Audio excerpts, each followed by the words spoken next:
Bye-bye. Bye-bye. I'll Bye-bye. clarify with a video. Bye-bye. Bye-bye. Oh! Oh!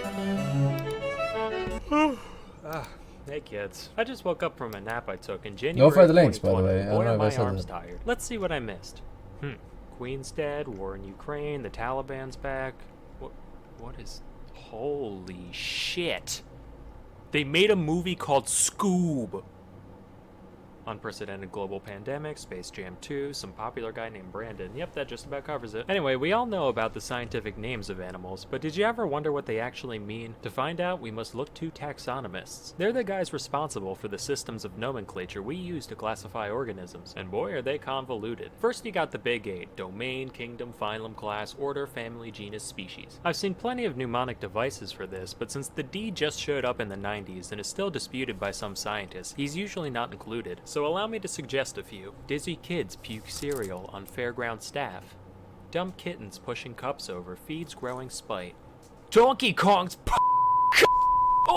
fucking serendipitously.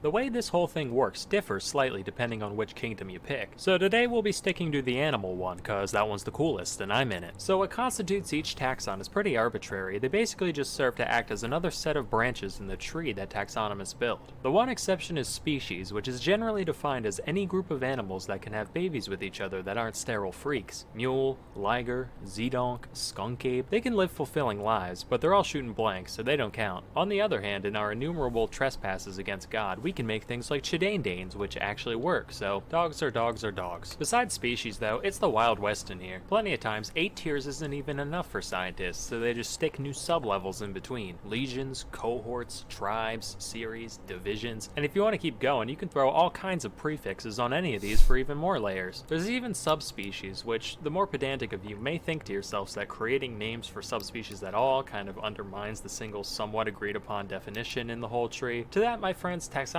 say, But while that's pretty complex, the actual names themselves are pretty easy to wrap your head around. Though taxonomists may hide behind their fancy Greek and Latin, the Vulgate is no substitute for wit. Now, I've scraped through the scientific names of a load of species, and most of them can be split into a few categories. The simplest ones are the animals that already have names in Greek or Latin. It's a lion, I'm calling it Leo. Done. Tiger, it's a tigris. Cat, it's a catus. Easy. Multi-word names can be translated the same way. For the golden eagle, we got Aquila chrysaetos. Gold eagle eagle. They decided to be a show-off and do eagle in Greek and Latin. Essentially the same though. But if a species is too specific or exotic for a one-to-one translation, that's when you gotta get a little creative. A lot of the time, inspiration comes from just giving the creature the old once-over and pointing out some cool-looking body part. Generally, the more distinct of an identifying feature it is, the more likely it'll get in the name. For example, Homeboy took one look at this thing and said, "Yup, red triangle slug. I'm going on break." We call this thing a fucking unicorn, almost like that means one horn or something. Also, some guy deadass looked at an octopus and said, well, all they got is heads and feet. I'ma call them headfoot. And now biologists everywhere say cephalopod unironically. Matter of fact, if it's got feet, chances are that's part of its name somewhere. You got 4 feet, 6 feet, 8 feet, 10 feet, 2 feet, equal feet, both feet, double feet, stomach feet, lip feet, sucker feet, wing feet, big feet, slow feet, or feet, both feet, joint feet, no feet, 10,000 feet, cow's feet, spade feet, cat feet, small feet. If it doesn't look that interesting, another thing to point out is where you found it. This could be a territory like American bear or Siamese crocodile, or just a habitat like woods macaque or toilet rat. But that's boring. We need to look at the men behind the magic and what drives and motivates them. Now, if there's one thing that the scientific community loves, it's clout. And there's no better way to go down in history than plastering your own name on some shit you found. But not all fields have the same volume of things to scribble the old John Hancock over. On the one end, you got physicists